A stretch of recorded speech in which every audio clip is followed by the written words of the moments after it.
Welcome to Creating Connection with me, your host, Dr. T, where we will navigate being human together. We'll do this through conversations, exploring the challenges and joys of life, uncovering insights and strategies to create meaningful connections, to foster personal growth and find solace in the collective wisdom of our diverse community. Drawing from a unique blend of academic expertise and personal experiences, I will dive into the joys and complexities of aging, death, dying, grief, and body image. With a blend of humor and compassion and understanding, we will forge connections that transcend geographical boundaries and unite us in our shared humanity. When we come together, the possibilities are endless. Creating Connection with me, Dr. T, starts now. Hello, everyone. I'm your host, Dr. T, and you're listening to Creating Connection on Transformation Talk Radio. Stay with me for the next hour as I talk with Debbie Weiss. Throughout most of her life, her beliefs were largely influenced by her upbringing and experiences. She never really questioned these beliefs, assuming that they were correct. However, everything changed after she graduated from high school, and her dad suffered a massive stroke. He did survive, but she became his primary caregiver for the next 30 years. This was the start of a pattern where she prioritized taking care of others at the expense of her own well-being. She's always been a fixer and a problem solver with a strong desire to help others. While this is admirable, if she does say so herself, and I agree, she often neglected her own needs in the process. I'm sure people listening cannot relate to that at all. Her belief was that it is what it is, feeling as though she didn't really have a choice. So her life has revolved around doing everything for others while disregarding her own needs and desires.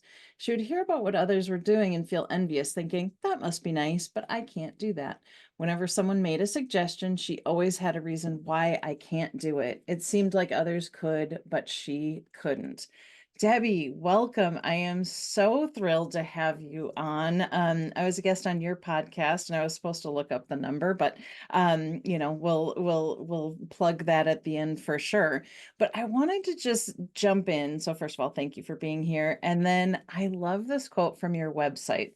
So the quote says, "This is my one and only life, and I don't want to look back years from now with regret for things I haven't done." So I'd love to start there. I'm curious, has this always been your philosophy? It sounds like it wasn't. And what was the thing that brought you to this insight and philosophy? Well, first of all, thank you for having me. I'm very excited to be here and to talk with you again because I enjoy our conversation so much. Same. So no, you're absolutely right. I definitely did not always live by that philosophy. It was, for me, it was really when I turned 50. Mhm. And I think there was some kind of mortality realization, I think, that kicked Sure. in at that age. Okay. And I saw my father live with a lot of regrets.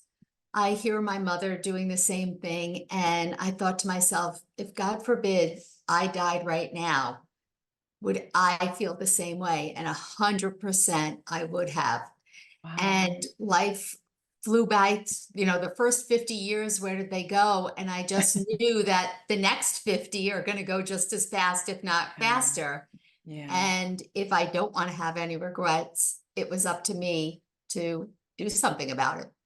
Well, I absolutely love that. So was it actually like, it's my birthday, or was it did it dawn on you gradually? I'm just wondering, for those people who haven't joined us in the decade of their 50s, is there like a moment in time, just that realization and seeing people doing that for your whole life?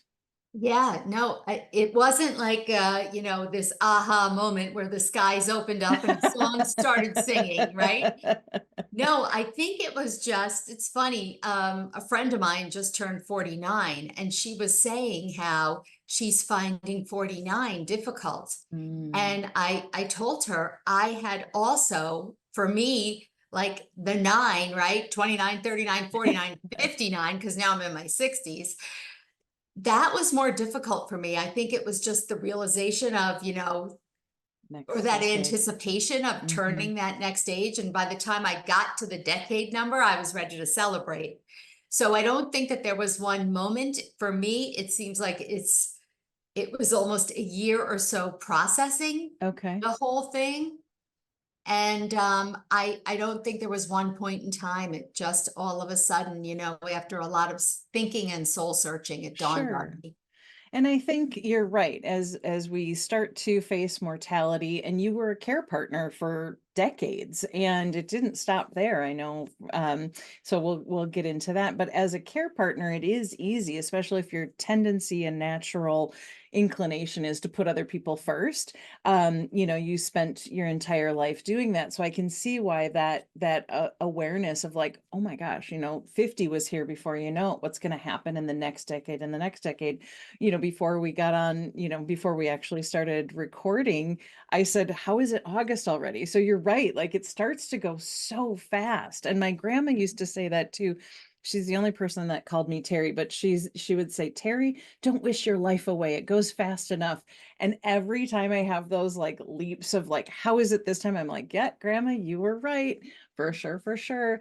And in the nines, I celebrate, like, I love celebrating 29, 39, 49, like as a closeout for the decade. So it's an Oh, I interesting like that. shift. Yeah, I think one of my biggest birthday parties was going into my must have been my 30s. Yeah. I was like, okay, on to the next. And I love that about aging. And I think every birthday is worth celebrating because nothing is guaranteed. So, not all of us have the privilege of growing old, or much less following our dreams. And so, so for those listening, I'm looking behind Debbie and I'm seeing a sprinkle of hearts and maybe I can. And also, your book title is titled Maybe I Can. Talk to me about this philosophy and how it shifted for you. My whole life, I always said, I can't. That was Mm, my knee-jerk reaction whenever any opportunity was presented to me. And I don't mean just large opportunities. I mean, it could be something just a little bit out of my comfort zone, like, okay. you know, do you want to learn how to ski? Oh, no, I can't do that. I can't do that. Uh, Stuff. It was just anything out of my comfort zone. It was like I sure. always had an excuse. I always had a reason Gotcha. because that keeps you safe, right? Mm, It's hard to step out of that comfort zone and face your fear. yeah. And it's easier in the short term to stay there, right? The long term effect, not so much, but in the short term, it's the easier answer. And when I realized, hey, wait a second, the name of my book is actually called On Second Thought, Maybe I Can. And Oh, here's the okay. reason, because I would say no. And then if you wait another minute and you stop to think, well, wait a second. On second thought, why can't I do that? Why can't I Mm, try that? yes. You can. And that shift literally changed my life because when you open yourself up to more experiences, right? You grow as a Yeah, person. I found out so much about myself that I never knew existed, and I never would have found out if I didn't get over that hump and had that sure. second thought and said, okay, maybe I can. Let's give it a try. I love that. And I love that, as a little sprinkle for anyone listening of noticing when you're saying no and when you might be able to pause and say, no, on second thought, maybe I can. And you said that some of these things have really changed directions in your life. What is on second thought, maybe I can example or story that you would like to share, would be willing to share? I think writing my book, Okay. and I'm done writing a second book. It's going to come Oh, out in a few months. yay. And I never, a writer, not a chance. I was that person in college who'd look at the description or talk to a friend, and if it had a term paper, I was not taking that class. Okay. So I never had any interest in writing. I graduated and my first profession was a CPA, like I'm a Okay. numbers girl, that kind of thing. And it's a whole long story, backstory, how I got there. But it was kind of presented to me, well, you Mm. have so many stories and so much to share. Why don't you write a book? I was like, write Mm. a book? How the heck do you write a book? Like, I can't write a book. If I even consider doing that, how much does it cost to get someone to write it for me? Like, those were my thoughts. And then I was listening to a podcast and I heard a woman who said she helped first-time authors get their stories out there. And Okay. I thought, let me just talk to her because I know I can't do this like right Sure. away. Sure. I can't. What the heck do I know about writing a book? Zero, and I don't know if you remember or you were exposed to the See Dick Run series when you were Oh young. yeah. Yeah, I yeah, was yeah. like, that's what my book will be. I don't know how to write. It's going to be that simple and I'm going to be so embarrassed. Anyhow, so I actually, said, okay, let me give it a try. And what I've discovered is I don't want to say that I enjoyed the whole process and I sit down, it just flows so easily. No, it's torturous for sure.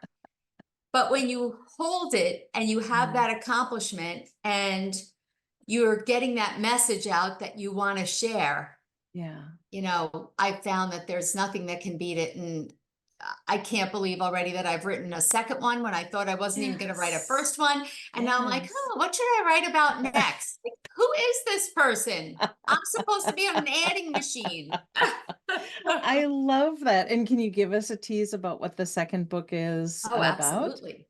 So you mentioned sprinkles. So this one, of course, has sprinkles in it. So this is called The Sprinkle Effect, a Okay. guide to creating a more colorful and fulfilling life. Oh, I And love so that. my first book is just my memoir. It's just a bunch of stories. There's no specific directions or activities or anything. Okay. So this is kind of, well, my memoir showed you how I evolved over time. Gotcha. This one says, how? How did you do Okay. it? So this is Okay. much more practical.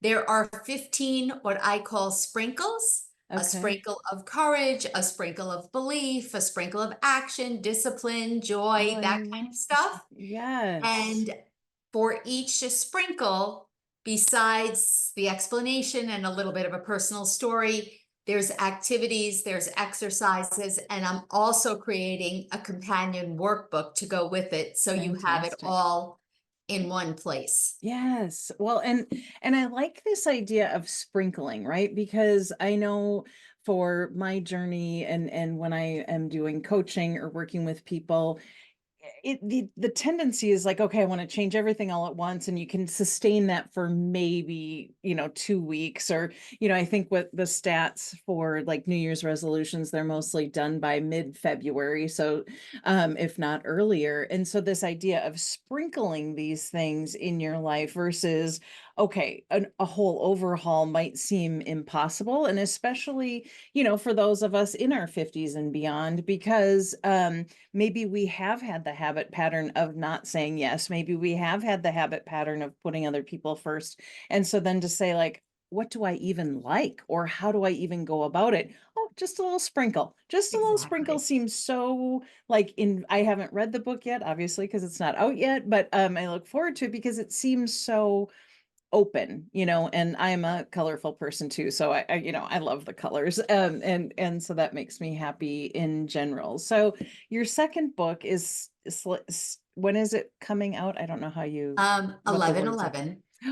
Oh, fabulous. I'm such a numbers person. I Me mean, I'm too. not a numbers math person, but I'm Yep. a numbers appreciation person, so that's fantastic. And will you be doing any like speaking or running, how do they do that? What is that next step? Because I want to be an author, but I don't know what's the next step when you go talk to people or read things at bookstores and stuff like that. Yeah, so it's book signings. I Okay, haven't, thank so you. I'm just in the process of kind of getting that together with my memoir. I did go to some Barnes and Nobles and do book signings there. Okay. I'm going to obviously contact them again. It's a whole, it's something brand new, not this Yeah. time, but you realize, okay, just writing the book was one part. Yeah.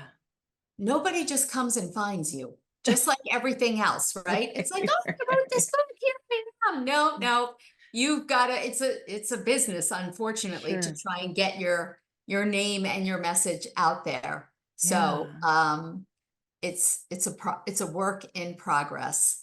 But Okay, I I feel love that. that this has, people want practical application, Yeah. which I understand. I mean, so do I. It's like, okay, I'm inspired, but how? I want to do it myself. How? Yes. Show me. Yes.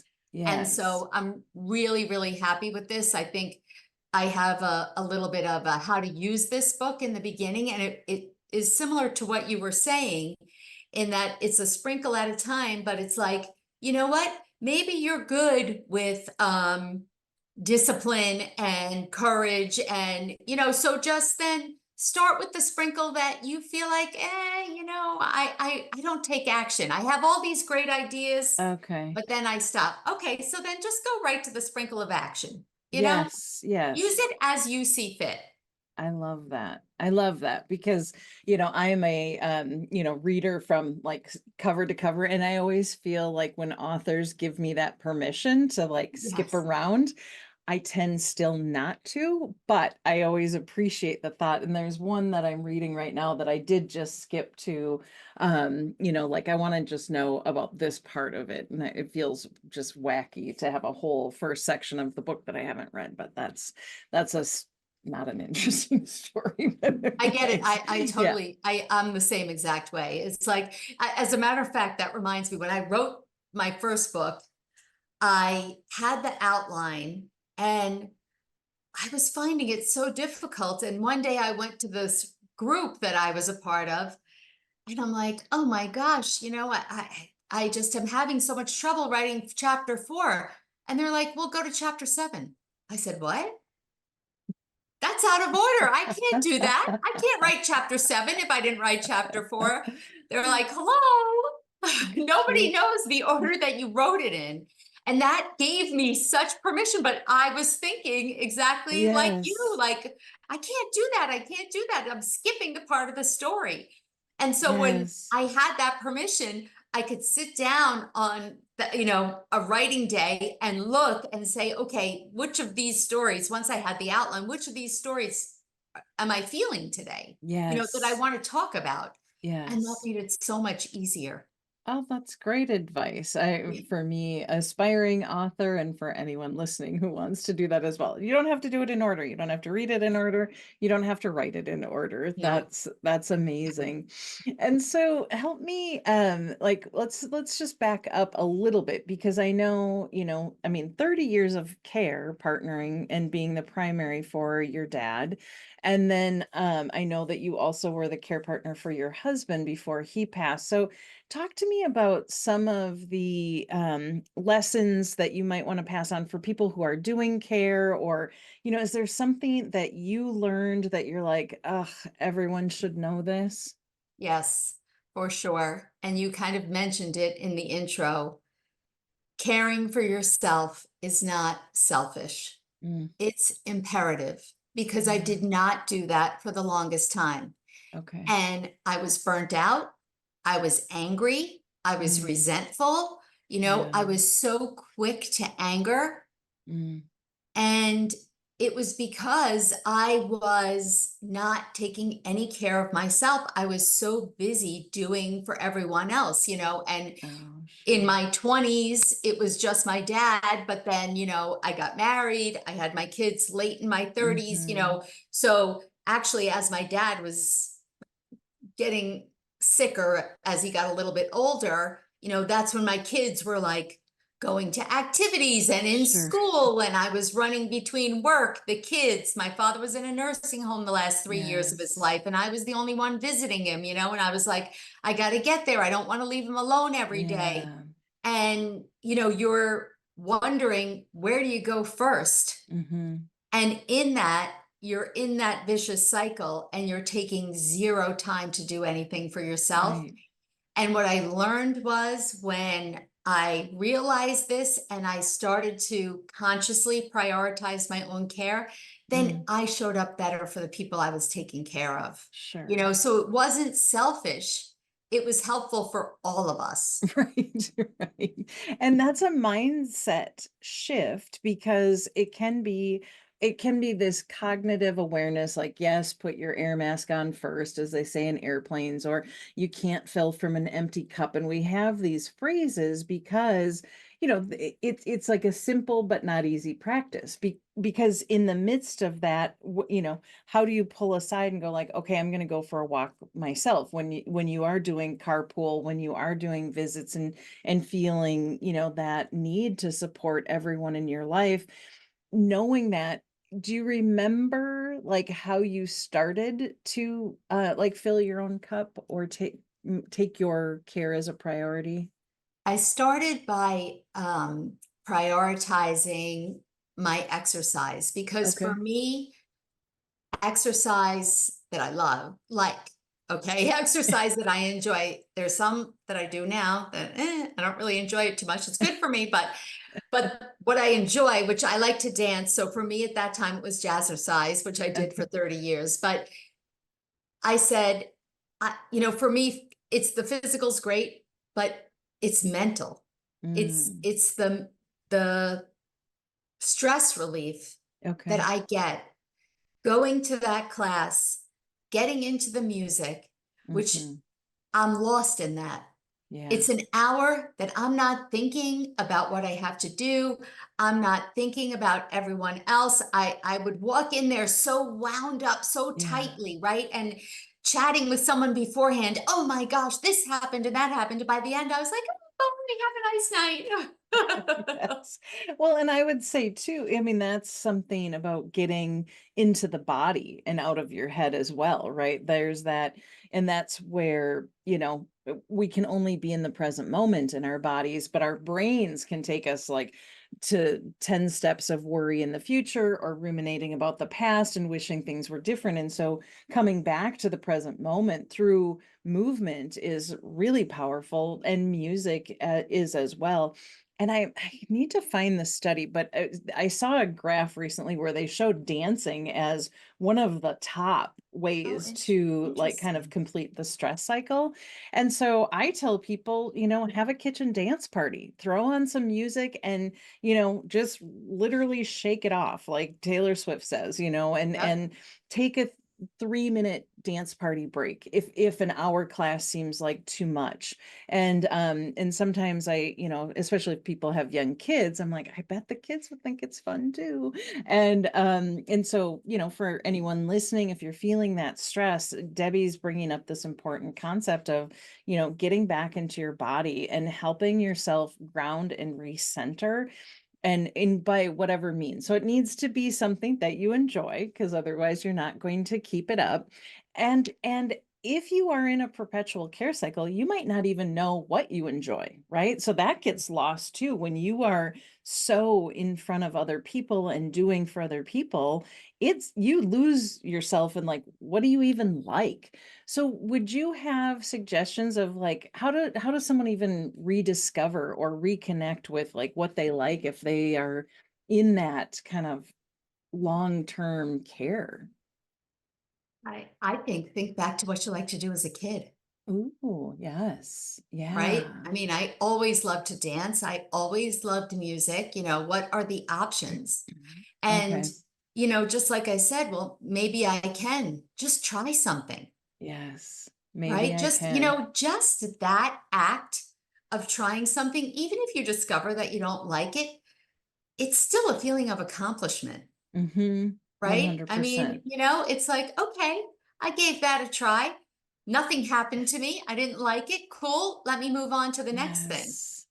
And I think people are hesitant to do that next step, right? It's so there's the on second thought, maybe I can.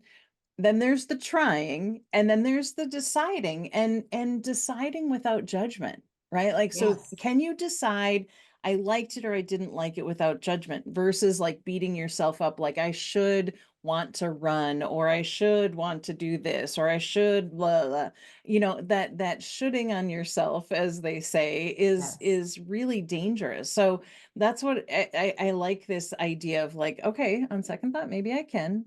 And then we try, and then we assess, not without judgment. Like, who cares? Who cares if you liked a jazzercise class or not? Or maybe you stick with it for 30 years.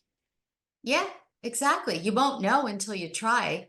And think of Yes. how many things, especially nowadays with technology, are available to us, Yes. Yes. right? I mean, that's the great thing. There's a whole world of different activities and opportunities out there.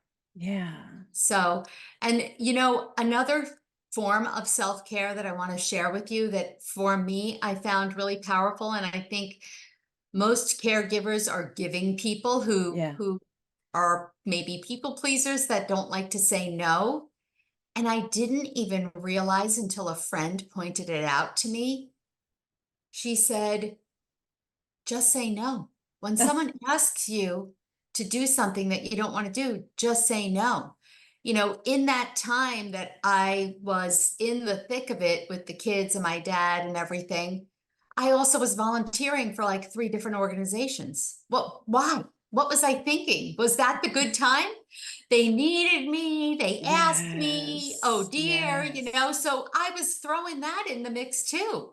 And then, if somebody asked me to go out to dinner with a group or whatever it was, well, I don't want them to think that I'm rude. I Yes. was making it so much harder on myself than it had to be. And when she kind of pointed that out to me, and I realized that is a form of self-care, and that's something that is really going to make a difference in my life. And Yeah. for me, it was very, and still it is a challenge for me to say no. But Right. I have come a long way. And I have found it's a tremendous difference. Tremendous Yeah. difference. Yeah, I had a well, and she was on the show early in my, I don't remember what number, but her name is Aya, and she's the one who has coached me with this nonviolent communication and Mhm. including your needs into the mix. And she said to me, she said, well, if you were meeting I had said something to her like, I'll just go and suck it up. And Yeah. she was like, would you want to be at dinner or somewhere and know that that person was just sucking it up? And I was like, no. I said, I would rather be at home than to do that. So then she was like, why would you bring that energy to someone? And Mm. so that was a big light bulb moment, along with the book Four Tendencies, because that's Gretchen Rubin, and how you respond to inner and outer expectation. Mm. And as an obliger, which I mean, there's a little quiz, but I'm guessing you might be. Probably. Yeah. And so when I learned about that as an obliger, like my first instinct is to always say yes. And it feels semi like the world's going to end if I say no, which also like the hubris of oh, if I say no, then it's going to all fall apart. But isn't that like, but that's the feeling in my body that I get, that it feels really scary to say no. And so with the help of the four tendencies and kind of that awareness, like no one else is expecting me to say yes. People are asking, and it can be yes or no. I'm the one that thinks that it always has to be a yes. And so when I started playing around with saying no, like you said, it is still a work in progress for me as well, but it's liberating. And then it's always so lovely to, when I go somewhere, when I do something, it is because it's a yes versus an obligation, I have to or a should. Yep.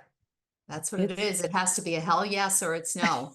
yeah, people say that, and it is interesting. I just to check in with your body. And so for people who are listening, like if you're struggling with this, start checking in with your body and seeing, if it's not a hell yes, and what does hell yes feel like when you've Mhm. said yes and it feels aligned and all of those things. And yes, of course, there's some things that we are going to say yes to that maybe it's not a hell yes, but it's within our values. It's within our values because, of whatever reason. But for the day to day, the hell yes. Okay, but here's a trick question then. Uh-oh. So for the, on second thought, maybe I can. Where is that on the pendulum of like if it's not a hell yes, because the maybe I can might not be a hell yes. That is true. I think when I'm thinking the hell yes, I'm thinking more of like a social thing. Oh, gotcha. Because Okay. I'm so quick to just, oh, they asked me, I should go. Gotcha. And the last time that I went with a group of women, hopefully they're not listening. I'm not going to say who they were.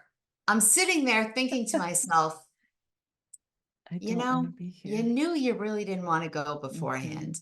You're sitting Mm-hmm. here and you're so bored with their conversation. Yes. Yes. And I'm not doing this to myself anymore. Sitting there because they get together a couple times a year. I'm Mm-hmm. thinking, this is it. Like, Yeah. they're very nice people. It has nothing to do with that Yeah. at all. But I don't enjoy this. And Yes. so I'm going to say no the next time. Now, the next time hasn't come up. But I'm putting it out there. I am going to say no Yeah. because my time is valuable Mm-hmm. and they don't need me. Yeah. And I think that's so important to pay attention in those moments too, where you're, and I've been like paying attention or had been, like when I feel depleted when I leave something, or when do I feel like engaged and energized? Because there's sometimes where I'll go into a conversation and I'll be like, oh, I'm kind of headachy, I don't have energy. And then I walk out of that engagement. I'm like, woohoo, like I can move mountains. But there are other times where I go and it's like you feel a little wrung out, like a dish rag. So paying attention is an important way to do that as well. And it doesn't have to be a value judgment, which is the beautiful thing. Because I think when we're pleasers, I think there is that like, well, if I say no, they're going to be mad. If they say no, they're going to think that I think something, instead of saying like, oh, you're perfectly lovely. This is perfectly great. I love that you're doing this, and it's not for me right now. Exactly. And Exactly. that can be enough. And I do think that that is a process of leaning into learning what you like, learning where you want to give your energy, learning, how to say no to those things that are a no. But I do want to ask though, and I'm going to circle back because the maybe I can, because if it is if it is a knee-jerk reaction, and when I talk and teach about mindfulness, we're always looking for not the knee-jerk reaction, but like a pause where we can respond. And so I think that on second thought is the pause. Exactly. And so where are you, like, where do you find yourself in saying yes, that the knee-jerk was no, but like, is it like I'm scared and I'm going to do it anyways, or like what's the sprinkle about saying maybe I can? Well, I don't know if this is what you're looking for, but as soon as you said that, it made me think about knitting. Okay. My friend is a knitter galore, and I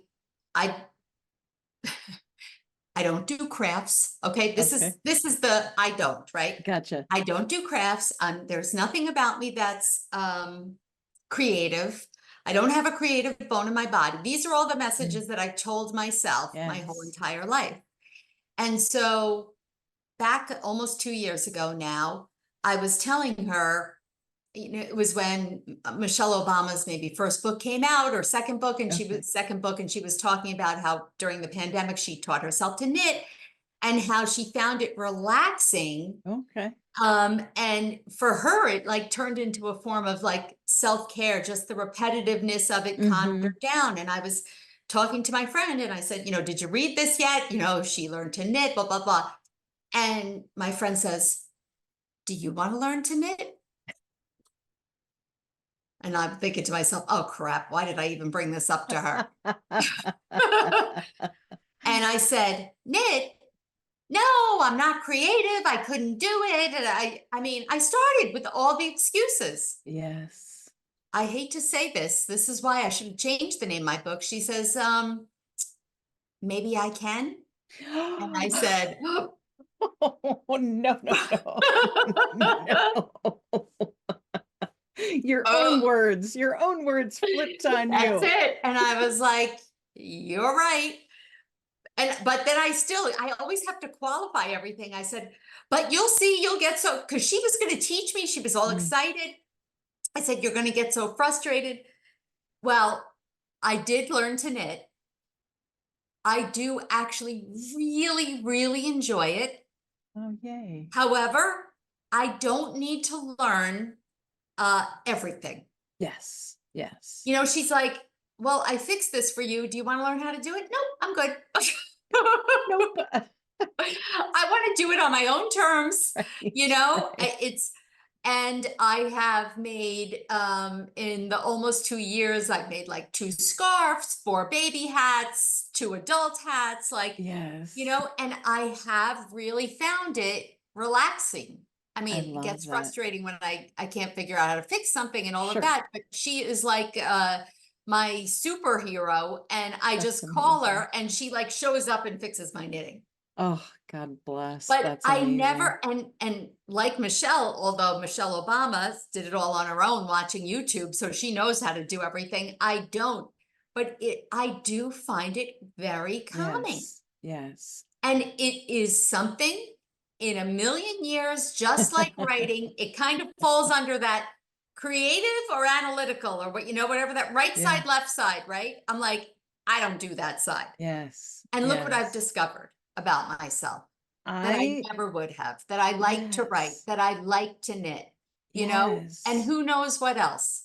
Yes, I like the opening of who knows what else. And, for knitting and also knowing like this is enough. Like this is enough for me to know these things and this is what I find relaxing because I get again that's that pausing to reflect without judgment and saying like I don't need to know everything. And I when I learned to knit there's a shop in this little town by me, Sheepy Yarn Shop, shout out. But they taught me how to knit, and my husband early on in our marriage kept saying, "You need a hobby. You need a hobby. Your hobby is people. You need something for you." Because I was to like the going out to dinners and the lunches and coffees, which I do love, and I didn't have that thing. And so I saw some notice that they had a beginner's class. And so they had you make a vest, which is hilarious because no one has wanted my vest, even though I have offered it to multiple people. But I can't get rid of it. But I never finished the buttons. So it is a vest without buttons. And then I took a class on how to make a teddy bear. And that was a bear without ears and eyes because it was like just the detail. I'm not a detail gal. My sister-in-law who she learned I don't remember. I think I might have taught her to knit. I can't even remember, but she took it that next step, right? Oh my God, the exquisite things that she does. These really fine detailed designs. Mm. No freaking thank you. But I admire it in other people, but I think that's also in that like self-awareness, self-acceptance piece, Mhm. because when we're people pleasers, we want to do what other people want for us. And so to actually say, I'm a full autonomous human being, this is my life. I don't want to have regrets. I don't want to waste it. And I tried it and I don't want to do the details. I just, I did end up giving my teddy bear like because it looked like a gummy bear, like um because it was just and I gave it to one of my best friends from my grad program, Annie, and I was like, here you go, here's an unfinished bear. Um or a gummy bear, we call it whatever we want, but that Gummy is bear so is better. yeah, that's great though. And so yeah, so for people who listening, like yet trying something and trying it without judgment, like why not? And obviously work within your skills and abilities. I mean, right now I'm not going to do I will not say maybe I can to like hella skiing, where they Yeah. drop you off at the top of a mountain. No, thank you. But that's okay because You. that's something like, you know how sometimes you don't want to admit it to anybody else, but like when she said knitting, I thought, I really, I do have an Yes. interest. That's really why I brought it up to her, Ooh, because it yes. was like, well, I read the book, it kind of put it Mhm. into my head, maybe, but I honestly was afraid that I couldn't do it. And Gotcha. that's what was really stopping me. I have zero desire to be dropped out of a helicopter onto a mountain. Thank Like, you. no, thank you. When there's a little something in you that you are a little bit interested, Oh, you can sure. feel that, right? Yes. Yes. Versus hell no, which is the Gotcha. helicopter. No, hell Right. I don't know why I no. go to that extreme, but whenever I see the videos, like it gives me like a flippy stomach just watching these people do it, and it's amazing. So yeah, so paying attention to that little maybe. So how would you describe that? Or do you think it's different for every person, that little maybe? I guess I can't say if it's different for every person and how they feel it, right? It's just that little internal spark, Yeah. I think you get that feeling. As soon as you said the helicopter thing, like, no, Right? right? Right. Like, unequivocally, no. Right. Yes. Versus knitting, well, Maybe. yeah, like, no is my first answer, but yet in the back of my mind, I'm thinking, maybe I could like that. Yes. Yes. But Yeah. I'm afraid because I am I'm not confident, right? When I went from jazzercise to Zumba, I was confident because Sure. even though it's not the same, I know I'm a pretty good dancer, at least as far as that's concerned, not being on Dancing with the Stars. So I was confident in that. But Sure. this is an area that I don't have any confidence. And I think that was, that's that fear part, that's that Yeah. comfort zone part. But yet I was curious. I was at a spa and they have all different types of classes. And so art is another thing that I'm not creative. I don't know. I can color in the lines. That's about it.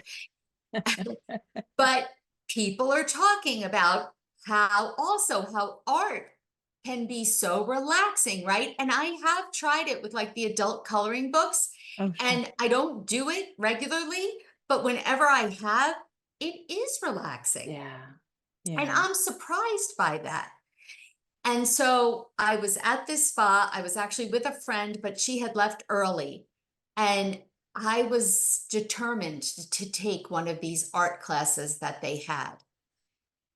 And I walked in to this class, and I was late. I couldn't find it. And there was like 20 people already sitting there.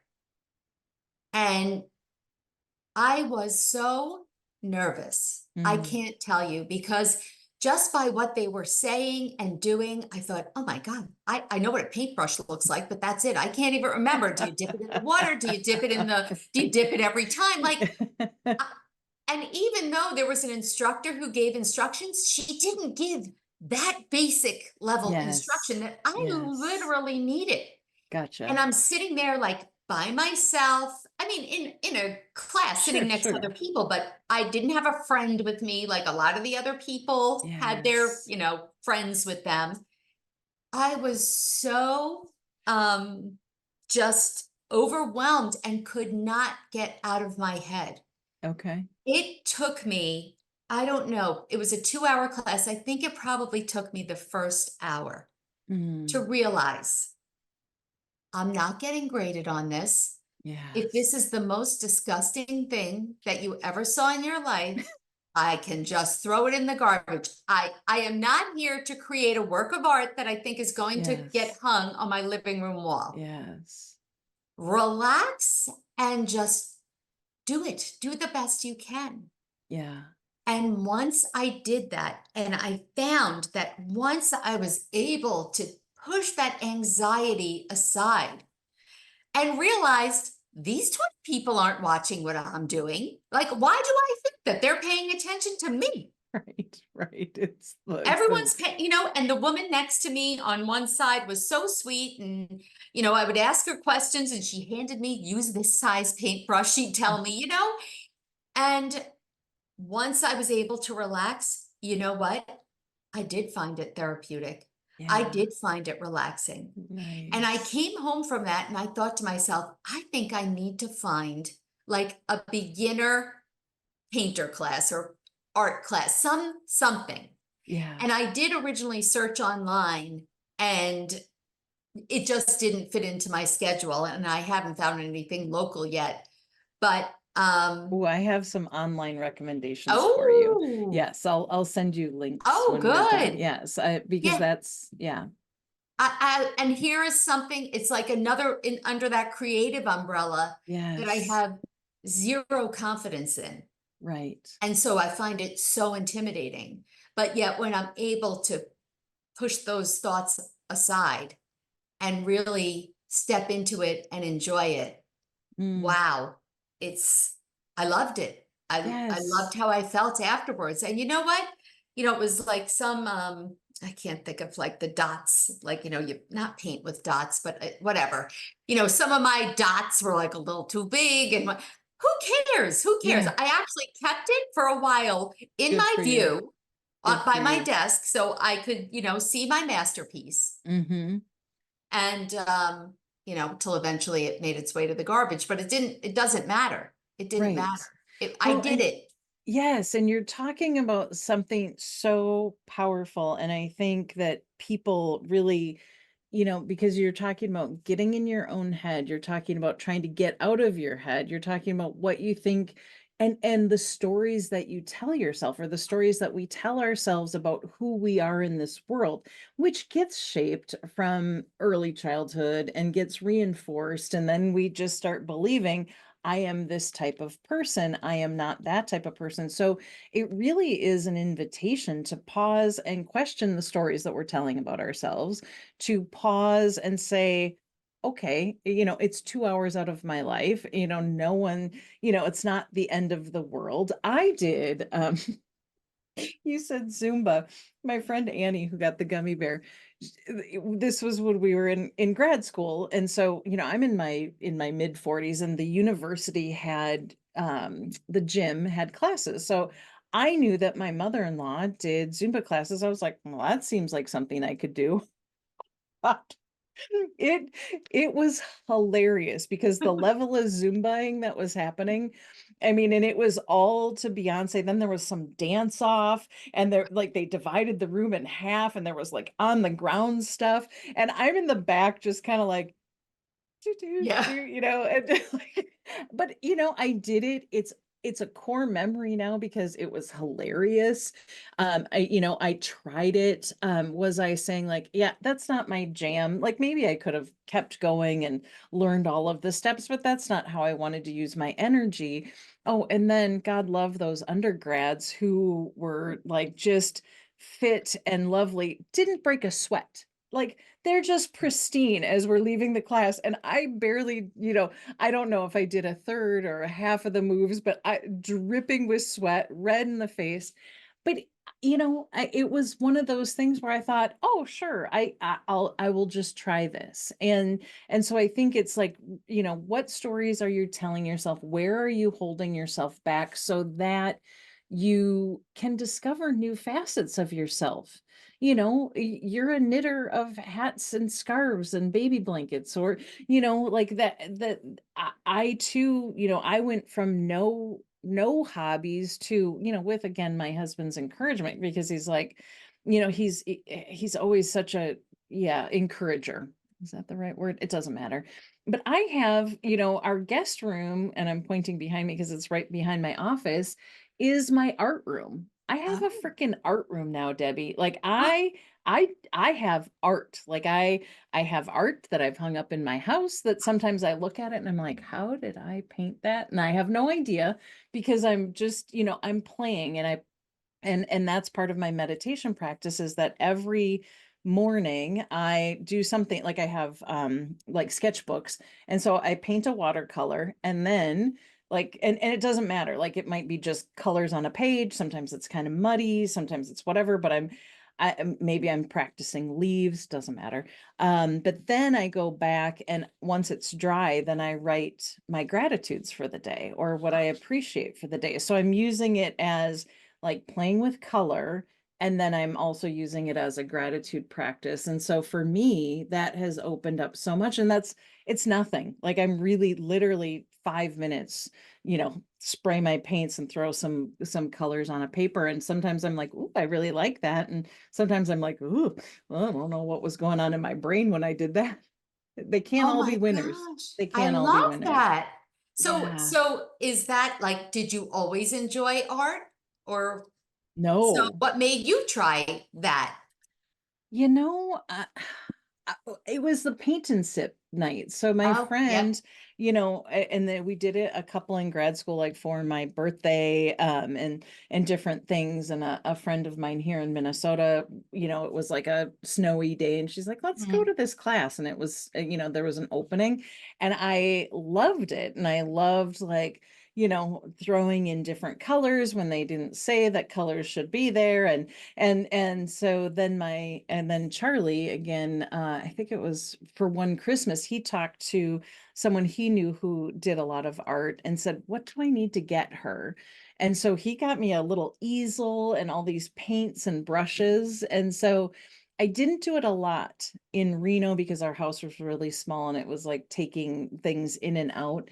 But then I started doing watercolor because it's simpler, right? You don't have as much. And so then I started playing with that. And then I was like, well, how much things can I keep? So then you can get watercolor cards and paint on them and send them to people. I have one in the mail today going out to my friend Bridget. So Oh my yeah, gosh. yeah, it's Oh, fun. And I'm excited to talk to you about this and tell you the people that have been inspiring me. I oh, can't think of their names right now, but Andrea Nelson is one, and Rebel Unicorn, and I'm Lacey. Anyways, but I'll send you their links. But oh, anyone thank you. Oh, listening, I'm excited. And I love yeah, that you have an art room. yeah, Ooh, come on. Like that yeah. was never in like, and I really, there are times, and I'm guessing for you too, with, with work, finishing your second book and trying these different things where it's like the 20 years ago me would have been like, hold up, what? And Yes, I want to exactly. keep surprising myself. I want to keep surprising and discovering different facets about who I am. And I don't want to just hang up and go like, well, I'm in my whatever, and I hear people talk about aging, and I don't want that story. I don't want that story of like, well, life's over before it's over. Exactly. Doesn't it make it so exciting when you discover something like this about Yes. yourself? Yes, And it's just, it's like wild. opening up, literally, I said earlier, a whole world of possibilities if you Yes, just allow yourself. And then it absolutely. changes how you feel on a day-to-day basis Hmm. because you're like, oh, what do I get to try today? Or or you're just looking at the world differently. You Yes. know, would you have ever thought, I don't know how many years ago, that you would be hosting your own podcast? Did I No, ever think the same thing? Or that I would get to meet you and talk to you like I this? know. Like, it's incredible. Like It's and then I wake amazing. up today and I say, oh my goodness, look what's on my calendar.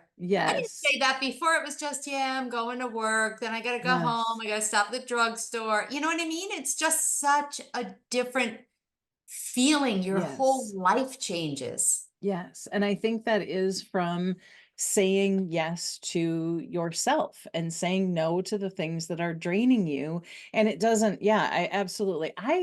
I wanted a podcast way when podcasts were earlier, but then the technology really confounded me. So I feel absolutely privileged and delighted to be able to connect with people across the country. You're in New Jersey, I'm in Minnesota, and people who are listening are who knows where in the world. And I do love that. And I really appreciate you being here and sharing your insights with us and your journey, because it is saying yes, and it is a mindset shift. from the woe is me with the aging. I'm creating and will be I have a workshop on mindful aging coming out in October. And so like this is pointing to a key piece of it. Where do we stop ourselves and what is still possible when we start saying, on second thought, maybe I can. And like just like sprinkle in these little challenges where it's not going to overwhelm, but where we can make a difference in our own lives. We work so hard to make a difference in other people's lives, so why not in our own lives? Absolutely. And it's that oh my goodness, snowball effect. Yeah. You make that one little change and then it's exciting Yes. and you want to try it again and again and again and again. Yes. So you start small and all of a sudden the next thing you know, you're knitting, painting, writing, jumping out of helicopters. I'm still can't get, I'm gonna like think about that for the rest of the day now. But whatever it is for you, you know what I mean? You're Yes. doing all you've changed your life by starting with Yes. a little bit of a sprinkle, something Yes. small. Yes. And to your point about like the mindset shift you did in that painting class, the fact that you're like, now I want to explore this because you didn't stay stuck in the like, I'm bad at this, I'm horrible, I can't, like, and I think, to be able to give yourself permission to play and to also throw away and go like they can't all be winners, and then that does open up something. So yes, so sprinkle in things, do it without judgment, do it with an awareness of the stories you're telling yourself of where you stop. And I'm noticing that we're kind of down towards the end of time, which this flew by, so thank you so much. But how can people find you? How can they work with you? What you got? My website is the best place because everything is on there. And my Okay. website is debbier.weiss.com. You have to put the R in. Otherwise you wind up on a realtor in California. Oh, Darn okay. it, she Good got to it know. first. Good to know. So on your website though, you have a lot of ways to work with you or free. I was I've got a checking lot it. of freebies. I do Okay. have a All lot right. of freebies on there. I have actually a self-care freebie, 8 ways I think it is to incorporate self-care into your life. And I have free Okay. chapter on my book, and I have the one thing you need to kickstart change in your life, which we did not talk about today. We'll have to do this again. And that is free. And that actually did change my life. So go get it. I love that. Thank you so much. So say your website again. debbier.weiss.com. Okay, and the links will be in the show notes. And thank you again for being here. I do want to thank everyone for tuning in to Creating Connection with Dr. T. I'm so grateful that you chose to spend this time with us today. Reach out with any questions, comments, or show ideas. And thank you so much for sharing my show. Please join me on the first and third Wednesdays of every month at 1 p.m. Eastern, 12 Central, and 10 Pacific. And until then, take good care of yourself and others. And you can find me at ccwithdrt.com. That's www.ccwithdrt.com. And then we'll see you back here in September. So thank you, Debbie. Have a great day. And thank you, Emily, for being an awesome producer. Okay. Thank you for listening to Creating Connection with me, Dr. T. You can join me by tuning in on the first and third Wednesdays every month at 10 a.m. Pacific on transformationtalkradio.com, where we will navigate being human together. Being human means that we all have a body, and we will all experience loss, grief, and aging if we're lucky. Let's join together on this journey of exploration, support, and mutual learning. I love bringing people together, and on Creating Connection, we are a conversation away from understanding another person and, quite frankly, ourselves. For more information, visit ccwithdrt.com.